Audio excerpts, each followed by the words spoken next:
Hey guys, President Biden's addressing at Russia, where he met President Putin at Russia.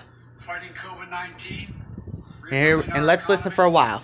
Reestablishing relationships around the world with our allies and friends, and protecting the American people. That's my responsibility as president. I also told him that no president of the United States could keep faith with the American people if they did not speak out to defend our democratic values, to stand up for the universal and fundamental freedoms that all men and women have in our view. That's just part of the DNA of our country. So human rights is going to always be on the table, I told him. It's not about just going after Russia when they violate human rights. It's about who we are. How could I be the president of the United States of America and not speak out against the violation of human rights? I told him that unlike other countries, including Russia, we're uniquely a product of an idea. 722 at Russia. I'm going to keep saying it. What's that idea? We don't derive our rights from the government. We possess them because we're born, period. And we yield them to a government. So the forum, I pointed out to him that's why we're going to raise our concerns about cases like Alexei Navalny. I made it clear to President Putin that we'll continue to raise issues of fundamental human rights, because that's what we are. That's who we are. The idea is we hold these truths self-evident, that all men and women, we haven't lived up to it completely, but we've always widened the arc of commitment and included more and more people. And I raised the case of two wrongfully imprisoned American citizens, Paul Whelan and Trevor Reed. I also raised the ability of Radio Free Europe or Radio Liberty to operate and the importance of a free press and freedom of speech. I made it clear that we will not tolerate attempts to violate our democratic sovereignty or destabilize our democratic elections, and we would respond. The bottom line is, I told President Putin that we need to have some basic rules of the road that we can all abide by. I also said there are areas where there's a mutual interest for us to cooperate. For our people, Russian and American people, but also for the benefit of the world and the security of the world. One of those areas is strategic stability. You asked me many times, what was I going to discuss with Putin before I came? I told you I only negotiate with the individual, and now I can tell you what I was intending to do all along. And that is to discuss, to raise the issue of strategic stability and try to set up a mechanism whereby we dealt with it. We discussed in detail the next steps our country should take on arms control measures, the steps we need to take to reduce the risk of unintended today to launch a bilateral strategic stability dialogue. The diplomatic speak for saying get our military experts and our diplomats together to work on a mechanism that can lead to control of new and dangerous and sophisticated weapons that are coming on the scene now, that reduce the times of response, that raise the prospects of accidental war. And we went into some detail of what those weapon systems were.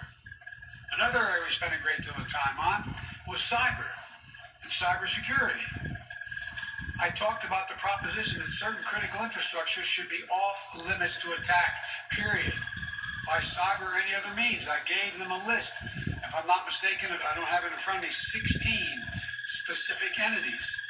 16 defined as critical infrastructure under U.S. policy, from the energy sector to our water systems.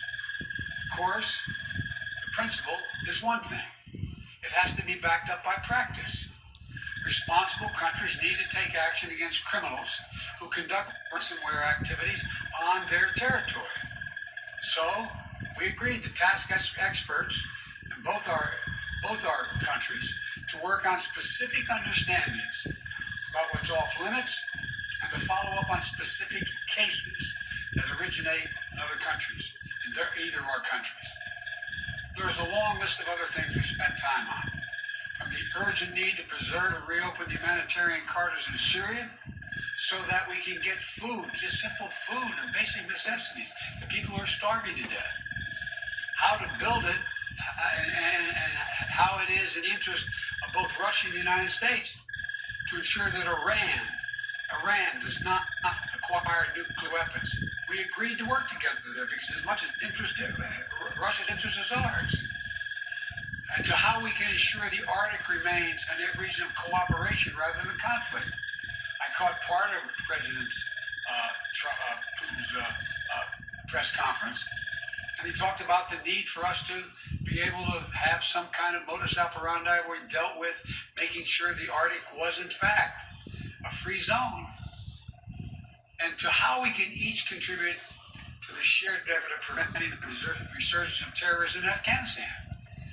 Very much in the interest of Russia not to have resurgence of terrorism in Afghanistan. There are also areas that are more challenging.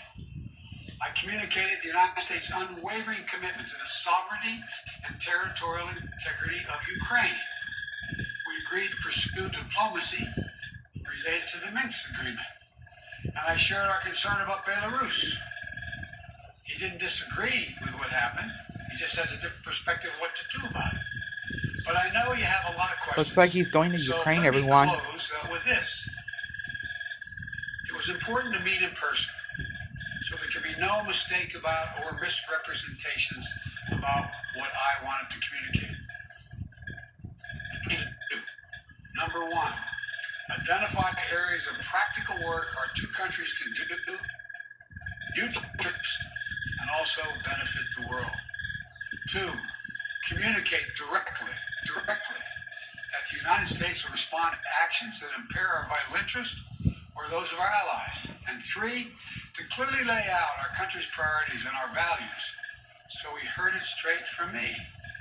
And I must tell you, the tone of the entire meetings, I guess it was total of 4 hours, was good, positive. There wasn't any strident action taken. When we disagreed, I disagreed, stated where it was. When he disagreed, he stated, but it was not done in a hyperbolic atmosphere. That's too much of what's been going on. Over this last week, I believe, I hope, the United States has shown the world that we are back, standing with our allies. We rallied our fellow democracies to make concerted commitments to take on the biggest challenges our world faces. And now we've established a clear basis on how we intend to deal with Russia and the U.S.-Russia relationship. There's much more work ahead. I'm not suggesting any of this is done. We've gotten a lot of business done on this trip. And before I take your questions, I want to say one last thing. Folks, look, this is about how we move from here. I listened to, again, a significant portion of what President Putin's press conference was. And as he pointed out, this is about practical, straightforward, no-nonsense decisions that we have to make or not make. We'll find out within the next 6 months to a year whether or not we actually have a strategic dialogue that matters. We'll find out whether we work to deal with everything from release of people in Russian prisons or not. We'll find out whether we have a cybersecurity arrangement that begins to bring some order. Because look, the countries that most are likely to be damaged failure to do that are the major countries. For example, when I talked about the pipeline that cyber hit for $5 billion, that ransomware hit in the United States, I looked at him and I said, well, how would you feel if ransomware took on the pipelines from your oil fields? He said it would matter. This is not about just our self-interest. It's about a mutual self-interest. I'll take your questions, and as usual, folks, they gave me a list of the people I'm going to call on. So, Jonathan, Associated Press. Thank you, sir. U.S. intelligence has said that Russia tried to interfere in the last two presidential elections, and that Russian groups are behind hacks like SolarWinds and some of the ransomware attacks you just mentioned. Putin, in his news conference just now, accepted no responsibility for any misbehavior. Your predecessor opted not to demand that Putin stop these disruptions. So what is something that concrete, sir, that you achieved today to prevent that from happening again? And what were the consequences you threatened? Whether I stopped it from happening again, he knows I will take action, like we did when this last time out. What happened was we in fact made it clear that we were not going to continue to allow this to go on. The end result was we ended up withdrawing ambassadors. We closed down some of their facilities in the United States, etc. He knows there are consequences. Now look, one of the consequences that I don't know, I shouldn't say this unfair. Cyber attacks must I end. suspect you may all think doesn't matter. I'm confident matters to him, and other world leaders. I hope I said it correctly. And His credibility worldwide shrinks. Let's get this straight. How would it be if the United States were viewed by the rest of the world as interfering with the elections directly of other countries, and everybody knew it? What would it be like if we engaged in activities that he's engaged in? It diminishes the standing of a country that is desperately trying to make sure it maintains its standing as a major world power. And so it's not just what I do, it's what the actions that other countries take, in this case Russia, that are contrary to international norms. It's the price they pay. They are not able to dictate what happens in the world. There are other nations of significant consequence, i.e. the United States of America being one of them. Mr. President, just a quick follow on the same theme of consequences. You said just now that you spoke to him a lot about human rights. What would you say would happen if opposition leader Alexei Navalny dies? I made it clear to him that I believe the consequences of that would be devastating for Russia. I'll go back to the same point. What do you think happens when he's saying that it's not about hurting Navalny, this all the stuff he says to rationalize treatment, and then he dies in prison? I pointed out to him that it matters a great deal when a country, in fact, and they asked me why I thought it was important to continue to have problems with the president of Syria. I said because it's a violation of international norm. It's called the Chemical Weapons Treaty. It can't be trusted. It's about trust. It's about their ability to influence other nations in a positive way. Look, would you like to trade our economy for Russia's economy? Would you like to trade? And by the way, we talked about trade. I don't have any problem with doing business with Russia as long as they do it based on international norms. It's in our interest to see the Russian people do well economically. I don't have a problem with that. But if they do not act according to international norms, then guess what? That won't happen with us. It will not happen with other nations. And he kind of talked about that, didn't he, today? About how the need to reach out to other countries to invest in Russia. They won't, as long as they are convinced that, in fact, the violations, for example, the American businessman who was in house arrest, and I pointed out, you want to get American business to invest, let him go. Change the dynamic. Because American businessmen, we're ready to show up. They don't want to hang around in Moscow. Look, guys, I know we make foreign policy out to be this great skill that somehow is sort of like a secret code. All foreign policies is a logical extension of personal relationships. It's the way human nature functions. And understand, when you run a country that does not abide by international norms, and yet you need those international norms to be somehow managed so that you can participate in the benefits that flow from them, it hurts you. That's not a satisfying answer. Biden said he'd invade Russia. By the way, that was a joke. That's not true. But my generic point is... I think he got 4 days until he comes back to the United States. David Sanger. I thought I saw David. There he is. Thank you, Mr. President.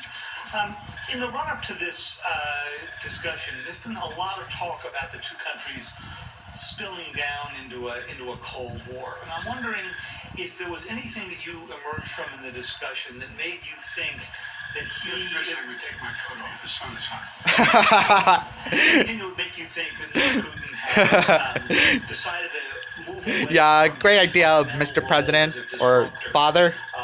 particularly a disruptor of NATO and the United States. And if I could also just follow up on your... It is kind of hot because it's summer.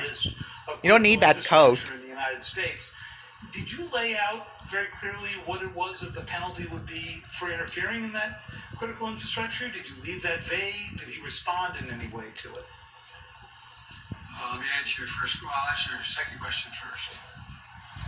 I pointed out to him we have significant cyber capability, and he knows. He doesn't know exactly what it is, but it's significant. And if in fact they violate his basic norms, we will respond.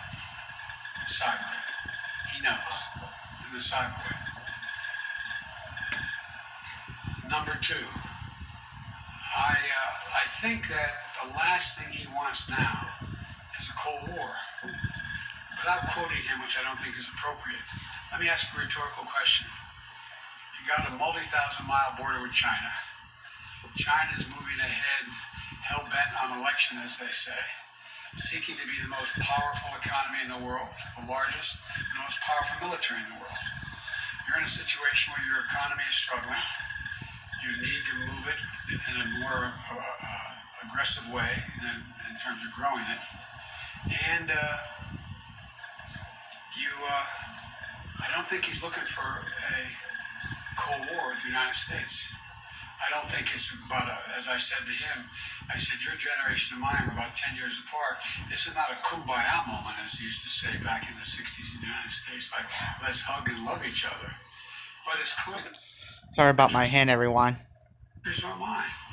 For us to be in a situation where, and I Oh, truly God. believe he thinks that. He understands that.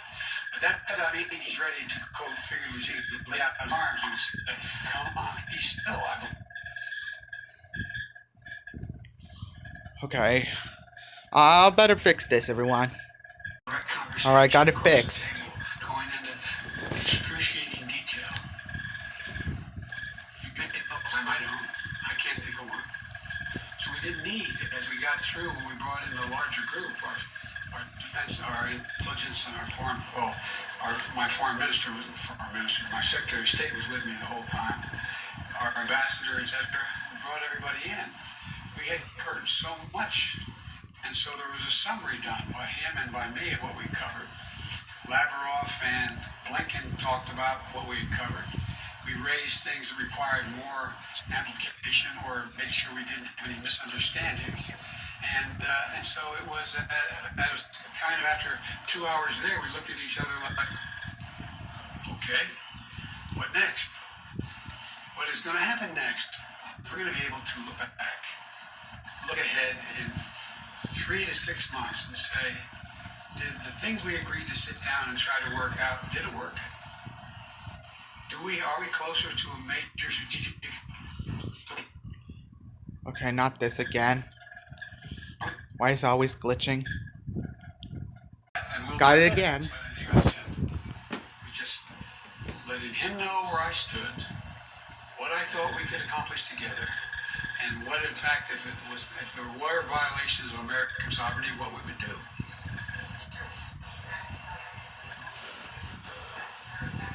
Now, he asked us about Afghanistan. He said that he hopes that we're able to maintain some peace and security, and I said that has a lot to do with you. He indicated that he was prepared to, quote, help on Afghanistan. I won't go into detail now, and help on Iran. Oh, why is there a boat behind him? And in return, we told him what we wanted to do relative to bringing some stability and economic security, or physical security, to the people of Syria and Libya. So we had those discussions.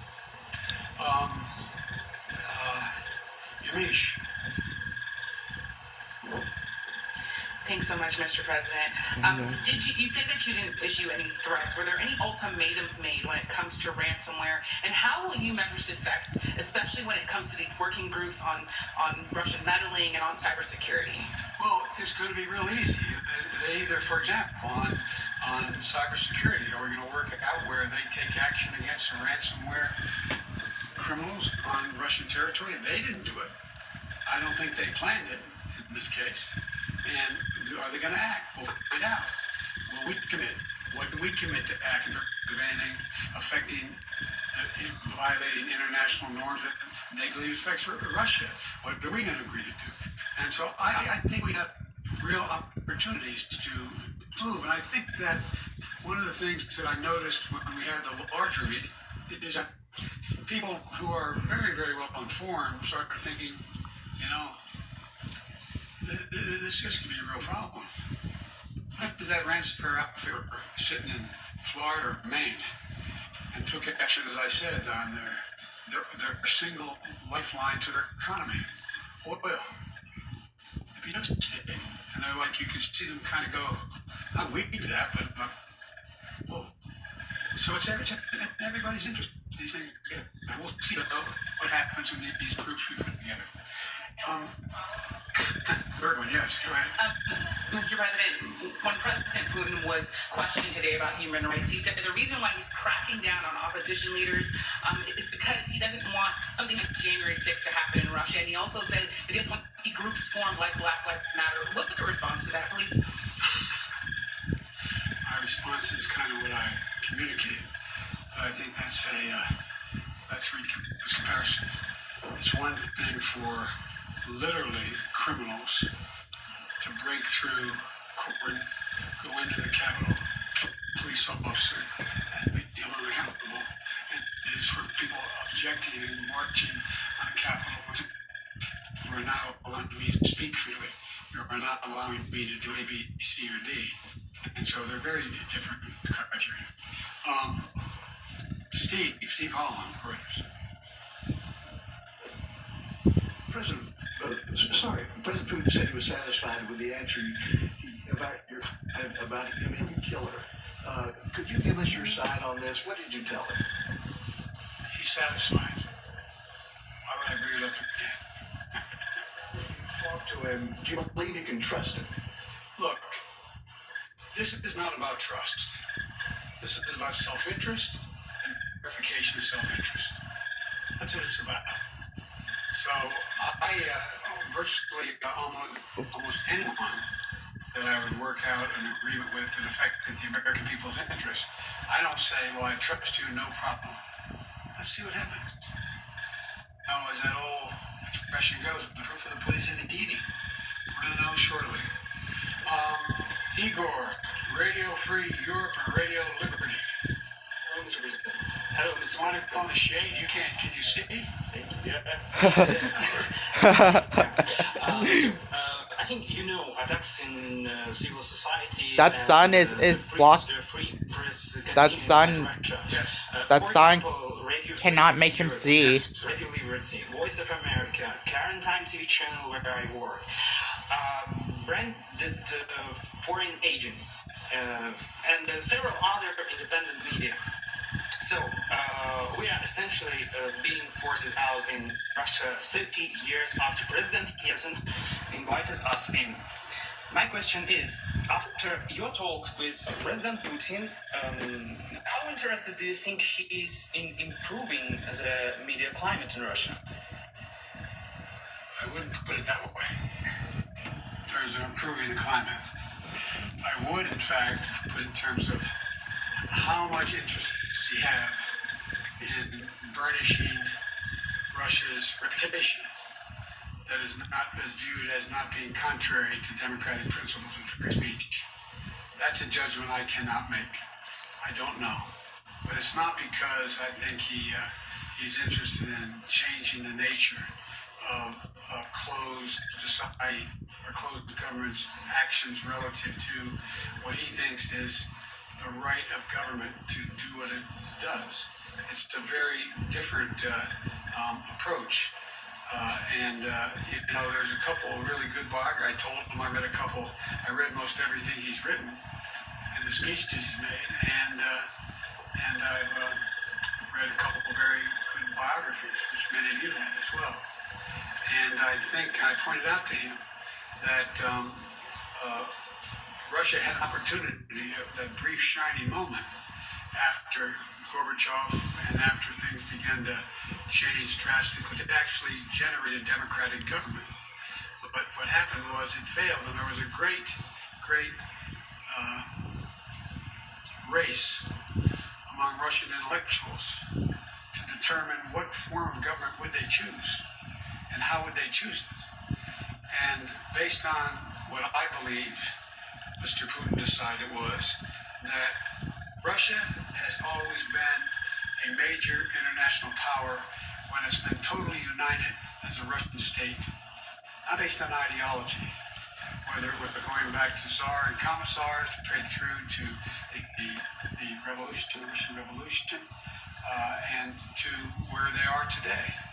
And I think that it's clear to me, and I've said it, that I think he decided that the way for Russia to be able to sustain itself as a great, quote, great power is to, in fact, unite the Russian people on just strength of the government controls, not necessarily ideologically, but the government.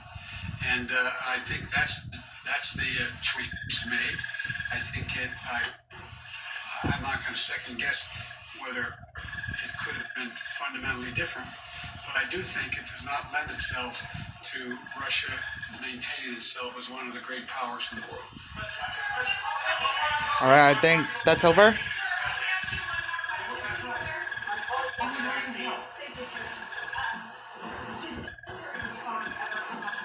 Conversation today, did you, in terms of the red lines that you laid down, is military response an option for a ransomware attack? And President Putin had called you in his press conference an experienced person. You famously told him he didn't have a soul. Do you now have a deeper understanding of him after this meeting? Thank you. Thank you very much. Yep. No, we didn't talk about military response. In his President, you say there is no ability for basic dialogue, and also with what you said at NATO, that the biggest problems right now are Russia and China. You've spoken many times about how you have spent perhaps more time with President Xi than any other world leader. So is there going to become a time where you might call him old friend, and ask him to open up China to the World Health Organization investigators who are trying to get to the bottom of COVID-19? Let's get something straight. We know each other well. We're not old friends. It's just pure business. So I guess my question would be, you've said that you were going to press China. You signed on to the G7 communique that said the G7 were calling on China to open up, to let the investigators in. But China basically says they don't want to be interfered with anymore. So what happens now? The impact, the world's attitude toward China as it develops. China's trying very hard to project itself as a responsible and a very, very forthcoming nation. That they are trying very hard to talk about how they're taking and helping the world in terms of COVID-19 and vaccines. They're trying very hard. Look, certain things you don't have to explain to the people of the world. They see the results. Is China really actually trying to get to the bottom of this? One thing we did discuss, as I told you in the EU and at the G7 and with NATO, what we should be doing and what I'm going to make an effort to do is rally the world to work on what is going to be the physical mechanism available to detect early on the next pandemic and have a mechanism by which we can respond to it early. It's going to happen. It's going to happen. And we need to do that. Thank you. Okay, that's everything. President Biden concluding a news conference at the end of the summit. What a conference. President Putin. The president described it. If you guys like this video, please make sure you... Positive. He says while they disagreed on Alright. some things, nothing Alright. became If you guys like this video, please make sure you subscribe and drop a like if you like this video. And comment below how'd you love this conference with Joe Biden. See you on the next video soon, everyone.